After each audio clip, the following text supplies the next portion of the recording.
Welcome back to the YouTube channel students. फिर से स्वागत है आप सभी का अपने यूट्यूब चैनल NH रहमान में। जैसे कि हमारा ये जो चैप्टर है, chapter number 3 class 10th NCERT maths chapter number 3 continue है। और हम लोग पिछली कुछ वीडियोस में, प्रीवियस कुछ वीडियोस में हम लोग सब्स्टिट्यूशन मेथड को अच्छे से समझ चुके हैं और अब हम शुरू करने वाले हैं एलिमिनेशन मेथड को। क्या है ये एलिमिनेशन मेथड, किस तरीके से यूज़ होता है, इसलिए हम लोग देखते हैं। ये इक्वेशंस जो है वो मेरी तरफ से बनाई गई हैं। देखते हैं इन इक्वेशंस को कैसे सॉल्व करते हैं। तो ये है x + y = 14, x - y = 4। तो ये जिस तरह से सब्स्टिट्यूशन मेथड में आपको दो इक्वेशन गिवन थी, ऐसे ही एलिमिनेशन मेथड में भी दो इक्वेशन आपको गिवन है। लेकिन दोनों में फ़र्क क्या आ रहा है? फ़र्क ये है कि देखिए, सब्स्टिट्यूशन मेथड में तो ये था कि हमें एक x की वैल्यू निकालनी होती थी और उस वैल्यू को दूसरी इक्वेशन में पुट आउट करना होता था। लेकिन एलिमिनेशन मेथड में हमें दोनों इक्वेशंस का यूज़ करना होता है। जैसे कि ये हो गई फर्स्ट इक्वेशन, ये हो गई सेकंड इक्वेशन। अब फर्स्ट और सेकंड इक्वेशन ले लिए। अब हम क्या करेंगे, इन दोनों इक्वेशंस को ऐड कर देंगे। ऐड इक्वेशन 1 एंड इक्वेशन 2 ऐसे हम लिख देंगे। उसके बाद जो इक्वेशन 1 है वो हम पुट आउट कर देंगे, इक्वेशन 2 भी पुट कर देंगे। अब हमें क्या करना है, सिंपली हमें ऐड करना है। तो x + x कितना होता है? वो होता है 2x। y प्लस का भी है माइनस का भी है, तो प्लस का y और माइनस का y आपस में डिडक्ट हो सकते हैं, लाइक टर्म्स हैं, कट हो सकते हैं। और 14 + 4 अगर हम करेंगे तो वो हो जाएगा आपका 18। 2 यहाँ मल्टीप्लाई है, दूसरी ओर जाकर डिवाइड हो जाएगा, तो 2 × 9 होता है 18। लो, मिल गई आपको x की वैल्यू। तो ये होता है एलिमिनेशन मेथड। अब क्योंकि जैसे कि x की वैल्यू हमें 9 मिल चुकी है, तो जैसे सब्स्टिट्यूशन मेथड में होता था कि आपको एक नंबर की वैल्यू मिल जाती थी, एक वेरिएबल की वैल्यू मिल जाती थी, तो फिर उसके बाद हम दूसरे वेरिएबल की वैल्यू फाइंड आउट करते थे। तो इक्वेशन 1 ले लेते हैं हम लोग इस वक्त। तो इक्वेशन 1 थी x + y = 14, यानी 9 + y = 14। 9 यहाँ प्लस का है, दूसरी ओर जाकर माइनस का हो जाएगा, तो 14 में से 9 जाएंगे तो बचेगा 5। तो इस तरीके से हमारे पास x की भी वैल्यू आ चुकी है, y की भी वैल्यू आ चुकी है। तो ये था आपका एलिमिनेशन मेथड। बहुत ही सिंपल है, ज़्यादा इसमें मेहनत नहीं लगेगी, मतलब इतना ईजी है, ईजीली आप लोग कर लोगे। लेकिन हम लोग इसी को अच्छे से समझने के लिए अब एक्सरसाइज 3.3 की ओर भी चलते हैं। Class 10th NCERT maths chapter number 3 pairs of linear equation in 2 variables exercise 3.3 का क्वेश्चन नंबर 1 का फर्स्ट पार्ट देखते हैं। एलिमिनेशन मेथड को और अच्छे से समझने के लिए हम लोग इसका फर्स्ट पार्ट ले रहे हैं। तो फर्स्ट पार्ट में हमारे पास गिवन है क्वेश्चन कुछ इस तरीके का है। Solve the following pairs of the linear equation by elimination method and the substitute method. Elimination method से भी करना है सर, सब्स्टिट्यूट मेथड से भी करना है। एलिमिनेशन से भी समझते हैं, सब्स्टिट्यूट से भी समझते हैं। तो फर्स्ट पार्ट जो है, जैसे कि आपका है x + y = 5 और 2x - 3y = 4। तो x + y = 5 है और 2x - 3y = 4 है। तो ये फर्स्ट हो गई, ये सेकंड इक्वेशन हो गई। फर्स्ट इक्वेशन ये, सेकंड इक्वेशन ये। अब देखो प्रॉब्लम ये है, यहाँ पर कोफिशिएंट है 2, लेकिन यहाँ पर नहीं है। यहाँ पर कोफिशिएंट है 3 -3, लेकिन यहाँ पर नहीं है। यहाँ पर ये तो कांस्टेंट नंबर है, खैर इसको हम ऐसे ही छोड़ देते हैं। तो हमें या तो यहाँ पर 2 लाना है या यहाँ पर 3 लाना है, तो कुछ भी करना है। तो देखो, मैं आपको इस एक सिंगल क्वेश्चन को दो तरीके के मेथड से करवाता हूँ।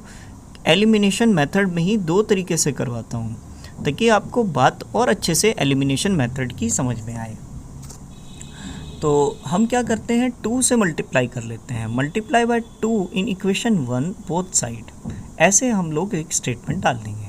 अब जैसे कि इक्वेशन 1 थी आपकी x + y = 5, तो हम 2 यहाँ पर भी मल्टीप्लाई कर देंगे, दूसरी ओर भी कर देंगे। भला 2 क्यों करेंगे मल्टीप्लाई? अब देखो, अभी पता चल जाएगा। 2 अंदर मल्टीप्लाई होगा तो ये हो जाएगा 2x, और 2 × y हो जाएगा 2y, और 2 × 5 हो जाएगा 10। अब देखो, यहाँ पर भी 2x है और यहाँ पर भी 2x है, इसलिए हमने 2 से मल्टीप्लाई की। ठीक है, अगर हम 3 से करते तो उसका वो मेथड हम नेक्स्ट आगे करते हैं अच्छे से और समझने के लिए। तो फिलहाल अब एक चीज़ का और ध्यान रखना है आप लोगों को। आप लोग अपना एक मार्जिन ड्रॉ करके उसमें लिख सकते हैं। अगर मान लीजिए साइन सेम होंगे, जो हमने कोफिशिएंट सेम किया है उसके साइन भी सेम है, तो हम उस समय पर सब्ट्रैक्शन करते हैं। और अगर साइन डिफरेंट हो, अगर मान लीजिए मैं यहाँ पर 3 से मल्टीप्लाई करता तो ये कुछ ऐसे आता, 3x plus 3y equals to 3x plus 3y equals to 15। तो अगर ये ऐसे आता तो हम सीधा सीधा ऐड करते, क्योंकि अब क्या था, अब साइन चेंज हो जाते, ये माइनस का तो वो प्लस का था, प्लस का बनता, ठीक है। तो इसीलिए हम लोग सीधा ऐड करते हैं। तो अब अगर साइन सेम आएंगे तो आप लोगों को सब्ट्रैक्शन करना है। ऐसा क्यों कह रहा हूँ तो आपको अभी बात थोड़ी देर में समझ में आ जाएगी। तो हम सब्ट्रैक्शन करते हैं इक्वेशन 2। अच्छा, ये जो आया ये इक्वेशन 3 है, तो इक्वेशन 2 और इक्वेशन 3 को हम सब्ट्रैक्ट करते हैं। तो इक्वेशन 2 हमने नीचे लिखी, इक्वेशन 3 ऊपर, तो हम सब्ट्रैक्ट कर रहे हैं। अब देखो ये सब्ट्रैक्ट का हो जाएगा, ये और माइनस माइनस प्लस होता है तो यहाँ प्लस आ जाएगा और यहाँ माइनस, तो जो माइनस का है वो प्लस का हो जाएगा और जो प्लस का है वो माइनस का। सब्ट्रैक्शन में यही होता है। अब ये 2x सेम है, तो ये प्लस का था ऊपर का वाला, नीचे वाला माइनस का था, तो ये आपस में डिडक्ट हो जाएंगे, कट हो जाएंगे। वहीं ये 2y है, नीचे 3y है, और ये 2y प्लस का है और नीचे वाला माइनस का साइन भले ही लगा है लेकिन अब हम प्लस करेंगे। जो माइनस का है वो प्लस होना है और जो प्लस का है वो माइनस होना है, इसीलिए। तो 2y और 3y कितना हो गया, 5y, और 10 में से 4 जाएंगे तो 6 बचेगा। तो y की वैल्यू क्या आ चुकी है, y की वैल्यू अगर ये मल्टीप्लाई है दूसरी ओर जाकर डिवाइड हो जाएगा 5, तो y की वैल्यू 6/5 आ जाएगी, सिंपली। तो इक्वेशन 1 में आते हैं। इक्वेशन 1 है x plus y equals to 5। यहाँ y की ये जो वैल्यू है ये पुट आउट कर देंगे, तो 6/5 हमने रख दिया। अब ये 6/5 यहाँ प्लस का है, दूसरी ओर जाकर माइनस का हो सकता है। 5 यहाँ डिवाइड है, यहाँ पर ये सीधा इस नंबर से मल्टीप्लाई हो सकता है। फ्रैक्शन है, फ्रैक्शन में इसी तरह से माइनस और प्लस होता है। 5 × 5 होता है 25, और 25 - 6 19/5 आ जाएगा। तो देखा जाए तो आपको ये वैल्यू मिल गई है, x की भी और y की भी। आप पीछे से चेक कर सकते हैं, बिल्कुल फर्स्ट पार्ट बिल्कुल सही है हमारा। तो आप लोग इसको नोट कर सकते हैं बगैर किसी चिंता परेशानी के। हम लोग इसी क्वेश्चन को एक और तरीके से करते हैं, एक और थोड़ा डिफरेंट मेथड से करते हैं। अगर क्या होता कि मैं यहाँ पर 3 से मल्टीप्लाई करता, तो दोबारा से देखते हैं। तो बच्चों क्या होता अगर हम एलिमिनेशन मेथड के हिसाब से अगर यहाँ पर 2 की जगह पर 3 से मल्टीप्लाई करते, तो देखते हैं। अगर हम 3 से यहाँ पर इक्वेशन 1 को, जैसे कि आप की थी x plus y equals to 5, तो यहाँ 3 से मल्टीप्लाई बोथ साइड करते हैं, LHS में भी और RHS में भी। इसके बाद ये हो चुका है 3x और 3y, और ये 3 × 5 15। इस तरीके से इक्वेशन 1 भी हमारे पास है और इसको इक्वेशन 3 मान लिया था। तो इक्वेशन 2 और इक्वेशन 3 को अगर हम ले लेते हैं और इनको हम ऐड कर देते हैं। अब आप कहोगे सर ऐड क्यों कर रहे हैं? देखो 3y बन चुका है, यहाँ पर प्लस का 3y, दूसरी ओर माइनस का 3y था। तो अगर क्योंकि साइन सेम होंगे तो आप सब्ट्रैक्ट करेंगे, लेकिन जिस कोफिशिएंट का साइन सेम नहीं है, जब साइन सेम होंगे तो आप सब्ट्रैक्ट करेंगे, लेकिन जब साइन सेम नहीं है तब आप सीधा सीधा ऐड कर देंगे। क्योंकि साइन सेम अगर हम सब्ट्रैक्ट करते हैं तो साइन अपने आप ही अपोजिट हो जाते हैं। जो प्लस का है वो माइनस का हो जाता है और माइनस का वो प्लस का हो जाता है। लेकिन अगर नहीं साइन सेम नहीं होंगे तो अपने आप ही प्लस से माइनस कट सकता है। जैसे कि यहाँ होगा तो ये प्लस का 3y, ये माइनस का 3y आपस में कट जाएंगे। तो हमें कुछ करने की ज़रूरत नहीं पड़ी, हमें कोई साइन चेंज करने की ज़रूरत नहीं हुई। सब्ट्रैक्शन क्या करता है, साइन चेंज कर देता है। अब ये 3x है और ये 2x है, आपस में प्लस हो सकते हैं, तो ये हो जाएगा x की वैल्यू 5 आ जाएगी। 15 + 4 19 आ जाएगा। तो x की वैल्यू आपकी आ चुकी है 19/5। और वही इक्वेशन 1 अगर हम कंसिडर करेंगे तो इक्वेशन 1 हमारी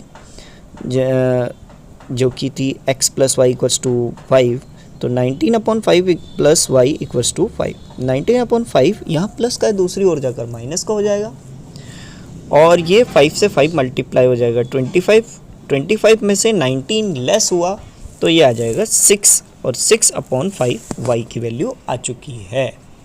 तो यहाँ तक आई होप सो आप लोगों को क्लियर हो चुका होगा। अब आप इसको नोट कर सकते हैं अपनी अपनी नोटबुक में बगैर किसी चिंता परेशानी के। जल्दी कीजिए, बगैर चिंता परेशानी के कीजिए। अब ये क्वेश्चन आधा तो हमने कर लिया। सो नेक्स्ट हम लोग सेकेंड पार्ट पे आ चुके हैं class 10th NCERT maths chapter number 3 pairs of linear equation in 2 variables में। इस वक्त हम लोग आ चुके हैं सेकेंड पार्ट में। तो सेकेंड पार्ट हमारे पास कुछ इस तरीके का है, देखते हैं। 3x plus 4y equals to 10 and 2x minus 2y equals to 2। तो ये हमारे पास दो इक्वेशन है, इसको हम सॉल्व करते हैं, शुरू करते हैं। तो ये फर्स्ट इक्वेशन, ये सेकंड इक्वेशन। अब जैसे कि आप लोग देख सकते हैं हम लोग के पास जो है इक्वेशन में, फर्स्ट इक्वेशन में ये 3x और ये 4y है, और यहाँ पर तो 3 है, दूसरी नीचे 2 है x के कोफिशिएंट में, y के कोफिशिएंट में 4 और 2 है, और कांस्टेंट के हिसाब से 10 और 2 है। तो देखा जाए तो हमें एक वेरिएबल तो सेम कर सकते हैं। वो कैसे? हम अगर इसको 4 बना दें तो हम लोग करते हैं multiply by 2 in equation 2 both side. तो ये जो इक्वेशन 2 है उसको हमने रख दिया और दोनों तरफ 2 से मल्टीप्लाई कर देंगे। 2 से मल्टीप्लाई करते ही 2 अंदर जाएगा तो 2 2 होता है 4 और 2 2 होता है 4 और 2 इंटू 2 होता है 4, वही 4x minus 4y equals to 4। तो अब क्योंकि साइन सेम नहीं है, साइन अलग अलग हैं, ये प्लस का है दूसरी तरफ माइनस का है, तो हम सीधा दोनों को ऐड कर सकते हैं। तो ऐड कर देंगे, ये इक्वेशन 3 मान लेते हैं। Add equation 1 and equation 3, 3x plus 4y equals to 10, और दूसरी है इक्वेशन 3 है 4x minus 4y equals to 4। तो ऐड करने पर 3 और 4 को प्लस करा तो 7, प्लस का 4y माइनस का 4y आपस में कट गए।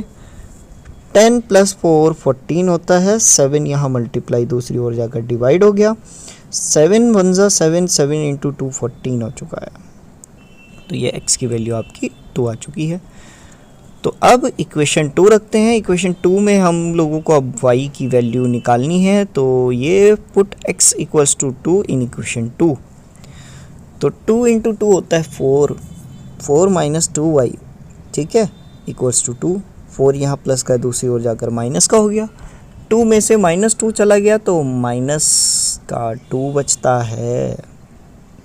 2 से माइनस का 4 चला गया तो -2 बचता है, और माइनस दोनों तरफ है तो दोनों तरफ डिडक्ट हो सकते हैं, माइनस से माइनस डिडक्ट हो सकते हैं। तो 2y इक्वल्स टू 2।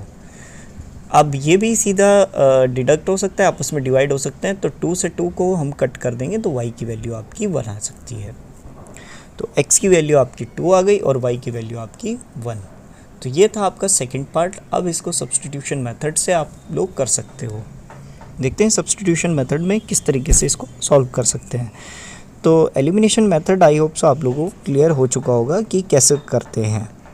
सभी से कहना चाहूँगा thank you very much, thanks for watching this video and don't forget to like and subscribe. हम लोग इस तरीके के कंटेंट बनाते रहते हैं, और इस वक्त जैसे कि चैप्टर नंबर 3 हमारे यूट्यूब चैनल पर कंटिन्यू रहेगा। क्लास 10th NCERT मैथ्स में चैप्टर नंबर 3 जो आपका पेयर्स ऑफ लीनियर इक्वेशन है वो कंटिन्यू रहेगा, और अब जल्द ही हम लोग इसका थर्ड पार्ट और फोर्थ पार्ट भी जल्द ही एडिट कर अपलोड कर देंगे।